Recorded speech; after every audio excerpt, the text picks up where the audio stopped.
Oh hey everyone, welcome back to the range. Starting to get cold around here. Gotta wear my hat. Bonus points if you can name what character this hat is. Drop a comment below. Anyways, we've got some 5.56 NATO to check out today. This is from our friends at Fort Scott Munitions. This is their solid brass spun 5.56 loading, the 62 grain brass hog. Let's throw this guy on the table and see what we have in store today. As with all of our 223/5.56 testing, we have 5 barrel lengths to choose from. We have a 7.5 inch, 10.5 inch, 16, 20, and 22.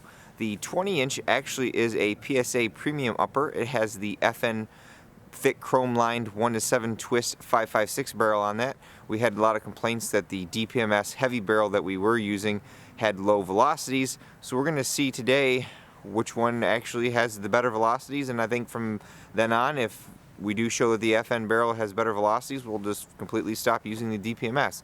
It's about 45 degrees outside today, about the low end for where I like to do any ammunition testing. We have our Pro Chrono Digital as always. Let's do this. As always, we're going to start with our shortest barrel length. This is a Palmetto State Armory lightweight 7.5 inch upper on their pistol lower. Got a Yankee Hill QD muzzle brake out front. We're going to be using the Ross Defense Systems Unimag to continue to test that out. We had good luck with this in 6.5 Grendel, so we'll see how it does in 5.56. I will mention that this box of ammunition says that it's rifle ammunition only, as the federal definition says armor-piercing ammunition is a round that can be chambered in a pistol and contains certain core materials or is made out of certain materials, and brass is one of them. I don't know if Fort Scott Munitions has an exemption or not, so if you have state laws, you may want to be careful about what you use this ammunition in. So to play it on the safe side, probably should use it in a rifle.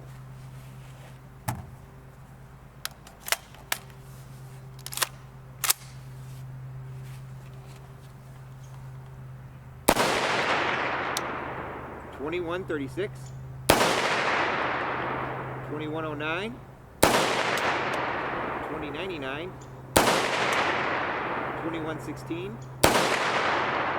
2073, 2129,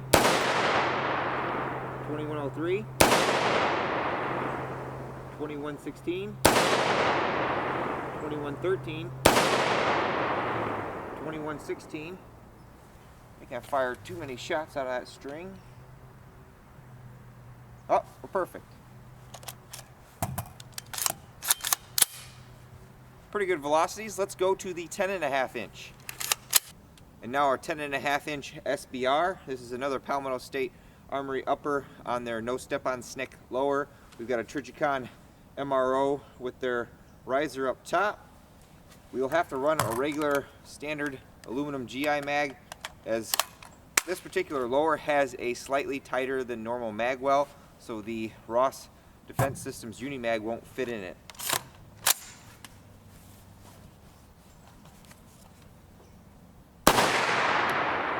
.24-78, 24-69,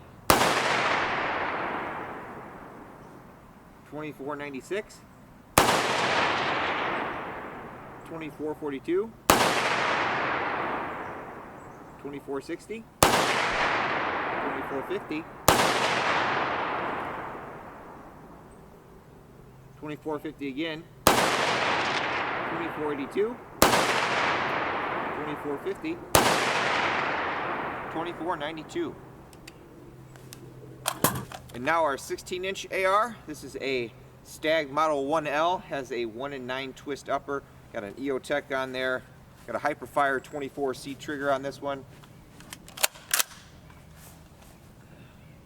.28-36, 28-42, 28-24, 28-61, 28-55,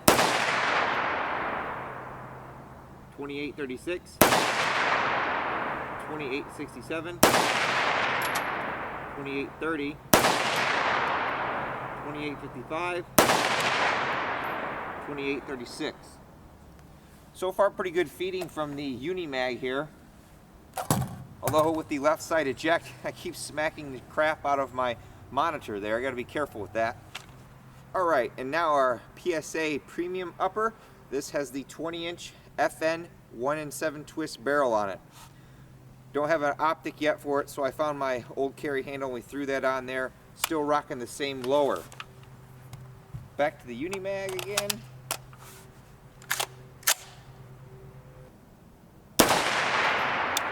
$28.79, $28.73, $28.61, $28.86, $29.04,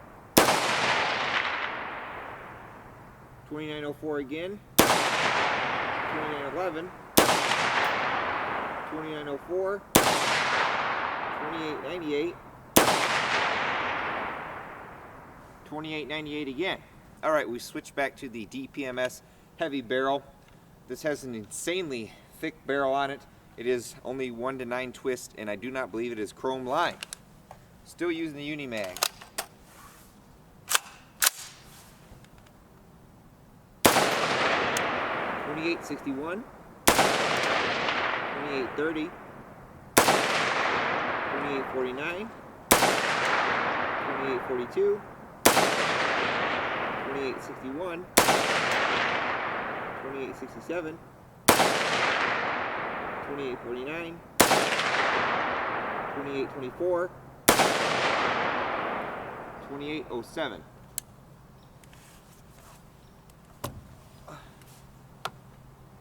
So in theory, it looks like the FN barrel is giving us about 50 feet per second faster than the DPMS. We'll test it over a couple more barrel lengths just to check, but we'll probably keep using the PSA upper.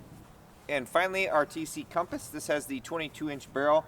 We are rocking the Oryx aluminum chassis. Uses the Accuracy International magazines. I can load 10 rounds in here.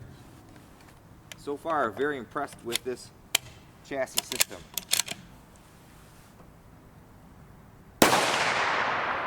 $30.16, $29.56, $29.82, $29.76, $29.89, $29.82, $29.96, $29.96 again, $29.69, $29.82. Pretty good velocities out of a 62 grain, although compared to M855 or M855A1, we typically can see 3,000 feet per second out of the 16-inch, and out of this one we're rocking right a little over above 3,100 feet per second. Here's our Fort Scott Munitions at 100 yards with our TC compass, 1-in-9 twist barrel, 1.36 inches, minimal to no wind today, a little on the colder side, but I'll take that. That's a pretty good group, especially considering that's a longer bullet, probably better optimized for a 1-in-7 to 1-in-8 twist barrel.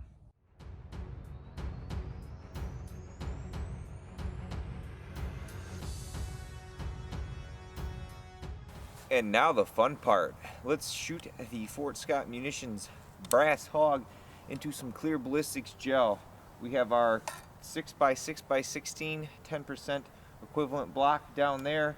We have some backup blocks behind it, so if this thing tumbles and goes out, hopefully we can catch it. Now, as you know, on my channel we like to test multiple barrel lengths, so some of these testing videos can get long. We'll start with the 7.5 inch and then we'll do the 10.5 inch, both in the same frame. Then we'll go check out the wound channel, then we'll do the 16 and the 22. We're going to try not to put too much additional data in this video comparing this to M855A1. I have a barrier in mind that we'll test after we're done doing the bare gel. It is about 40 degrees outside on this day for testing.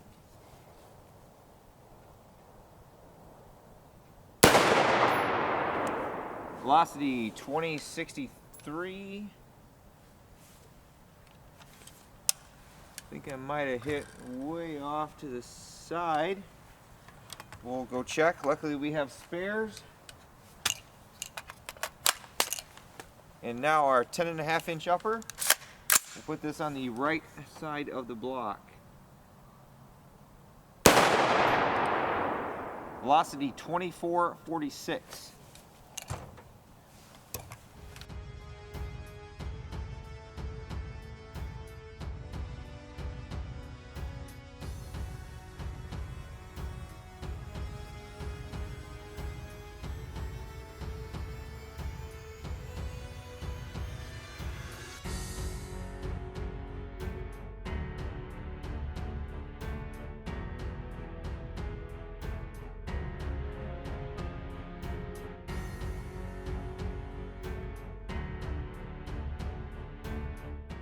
You'll have to apologize about the multiple wound tracks in this gel block. I try to maximize the amount of shots per gel block. This guy right here in the foreground is the 7.5-inch.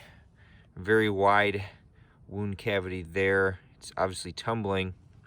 It starts to tumble again here as it exits the block. And here's the cool thing. All the way right there. So it hit the table and then bounced into this gel and still was able to penetrate. So, you know, that's 20 plus inches of penetration. That's pretty darn good. Now the 10.5-inch will be harder to see. It is this wound track right here. We have some tumbling going on right there that you can see. Now here's the fun part. It looks like it's tumbled twice within the first 16 inches. This right here is the second tumble. You can see that it left the block like this. Peel this back right here. There's where you can see it entered.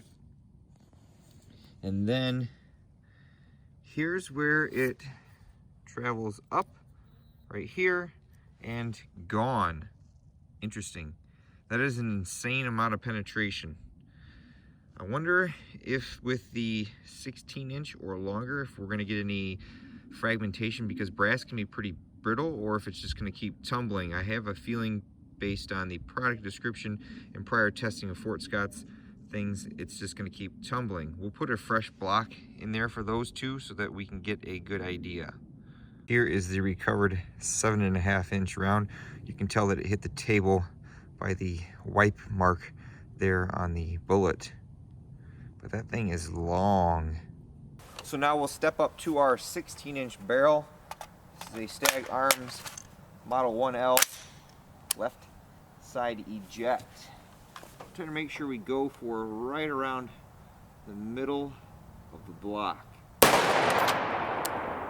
2795. And now our 22-inch TC compass.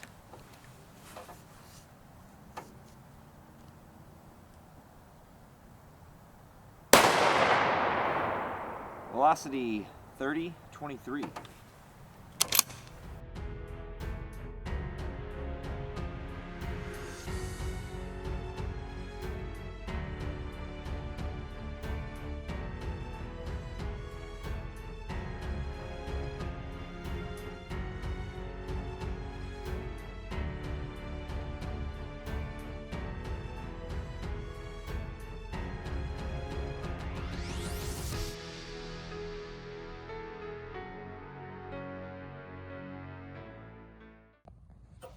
These things are simply insane. The track in the foreground is the 16-inch. Right there is our first tumble. Then there is our second tumble. As we exceed 16 inches of the block, that little line right there is that bullet continuing out and to the left. into somewhere over here, and the leaves probably never to be found from again. This guy right here, much shorter neck before disruption, is the 22-inch. Same pattern here. We have a tumble with a wide wound cavity. Then we have the second tumble. It left the block over here, hit our metal backdrop here, and again, it's gone. So if you want something that's going to penetrate an insane amount, these definitely take the cake. All right, as part of our testing of the Fort Scott munitions, we're going to test this against body armor. We know from Andrew's videos that this cannot penetrate steel armor, but what about polyethylene? We'll start with the 10-inch SBR.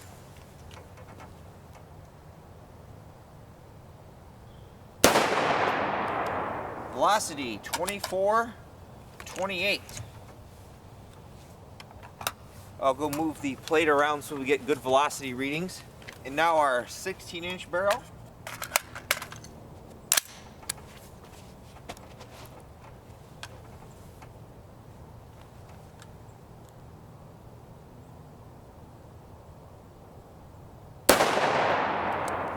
Velocity 27-43. And now our 22-inch.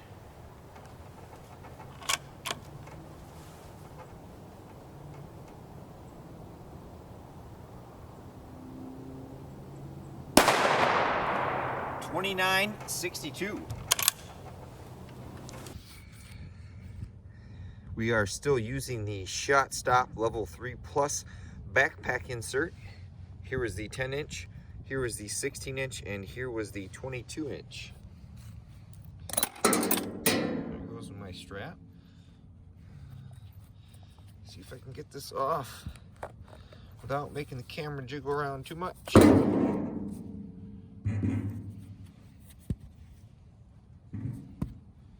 Hey! No pass-through. Just some little baby dimples. Not bad. Some of these holes right here are some testing I did early in the day with the subsonic ammunition. Not sure when the Fort Scott ammunition test will be published, so you may see that long before this. But there were our 3 shots. Well away from other shots. No pass-through.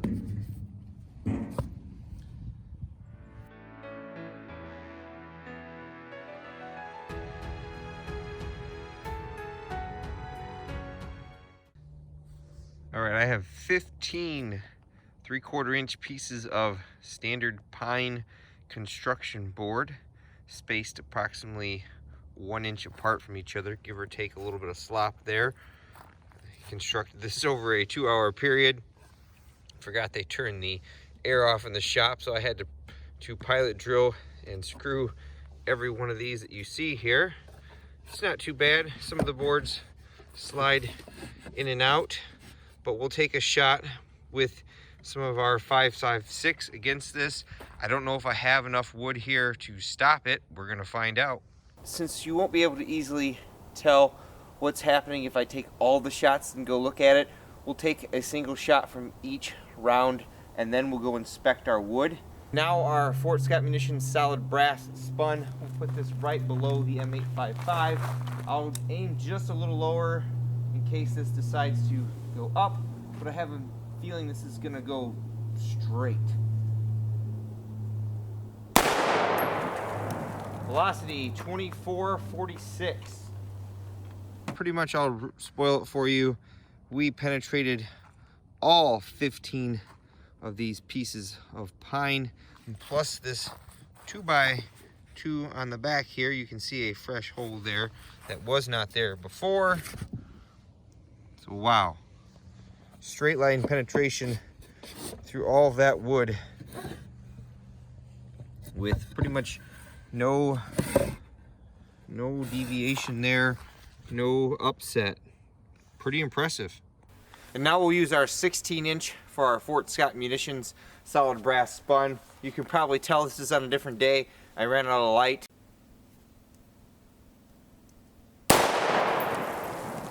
Velocity 2812. Here was our shot right here. We were in our support right there, but we can count that because that's the same thickness wood that we're using for the panels behind it. It does look like hitting that knot caused a different behavior, because with this one, it is a straight line performance through all 16 sheets of this wood. Here's number, if I can get it, can't get it out. You can see that we are still going straight. This is a 4x4, and there is the second exit on the 4x4. This was, other one was from the 10-inch barrel. So that's water soaked 4x4. It's been sitting out here for how long? So it's not dried out, so it's pretty dense. That is interesting. 16 plus inches of wood penetration. All right, last gel test for this review. I have a CMU block, or cement masonry unit, or cement block, cinder block, whatever vernacular you want to call it. It's the heavy, dense block that has the two hollow cavities in the middle of it. We've set up and marked each hollow cavity, and we'll take a shot on the left with the Fort Scott Munitions and a shot on the right with the M855A1. We have the clear ballistics gels blocks behind it to see what will happen if it can go through both sides. I recall one of the testing videos that Fort Scott did, they claimed that they were able to go through both sides of one of these CMU blocks. We took the chronograph away because we don't really need it for this point, because we have good velocity numbers. We'll start with the 16-inch. Again, the Fort Scotts will be on the left. You could say these blocks are seasoned because they've been outside for probably over a year. I didn't pick these up fresh from the local home store. Just got blasted with a bunch of cement in the face. And now the M855A1 on the right.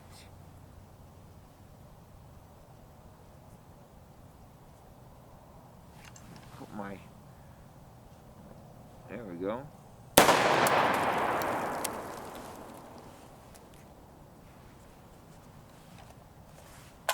Messy.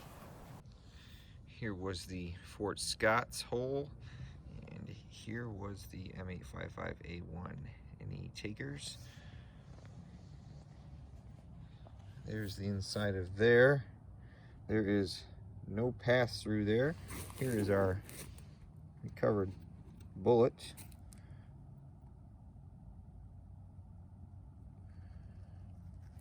And here is the M855A1. Again, no pass through. There's some fragmentation going on in there, just to make sure you guys believe me. Here is the back side of that block. So I have one more block. I will change it out and we'll try the 22-inch. All right, now we have a fresh cement block. Again, we'll do the Fort Scott Munitions on the left.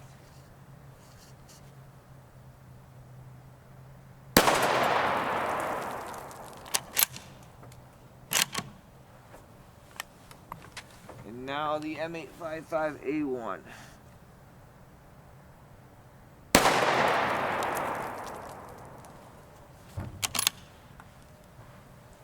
Here was our Fort Scott Munitions shot. A little more damage to the block this time. Got a crack there. Here is our internal cavity though. There is no penetration. You can see the bullet fragments there. Take this guy out. There he is. Now, look at this. That is our M855A1. And here's the backside of M855A1. There is the part of the copper jacket or copper slug there. Where is the core? I mean, where's the steel tip? What is that right there? Uh-oh. Got a penetration. Give me a second. We'll pull the block out of the way and try to see if this actually made it into gel. Hard to see, but this little path right here is from our steel tip. See, that took a little beating to get through there. This other track was from the beginning of the testing, but it's possible from a 22-inch barrel at contact distance of 15 feet to penetrate a CMU block with M855A1. I'd say this 62 grain brass hog from Fort Scott Munitions has certainly piqued my interest. If you are looking for a load that can out-penetrate M855, M855A1, M193, or any other offerings in a straight line performance against wood as a barrier, this load certainly can do it. Our little box of truth test showed us that this little round just keeps piling straight through wood without even thinking about tumbling or yawing compared to the M193 or M855 or M855A1. We were unable to penetrate both sides of a cinder block or cement masonry unit block that you get from the home store, even out of the 22-inch barrel for this. Accuracy wise was acceptable at 1.36 inches. Now this is brass, so like copper, it's going to be an extremely long bullet for length, so the 1 in 9 twist barrel that we have in the TC Compass may not be the best suited for accuracy for this load.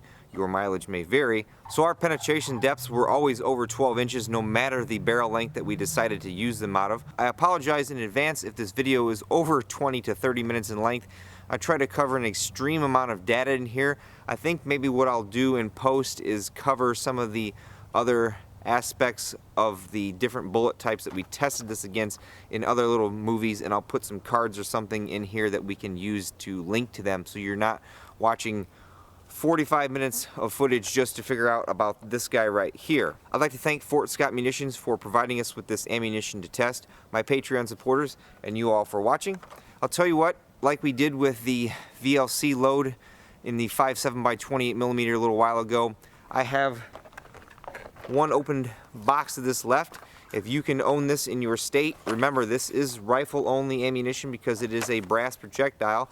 I will give away a 20 round box of this. Just drop a comment below in the video, and once we get to, I don't know, maybe 1,500 views, then I'll make another video and we'll pick a winner from the YouTube comments and send you a box of ammunition. As always, until next time, catch you at the range.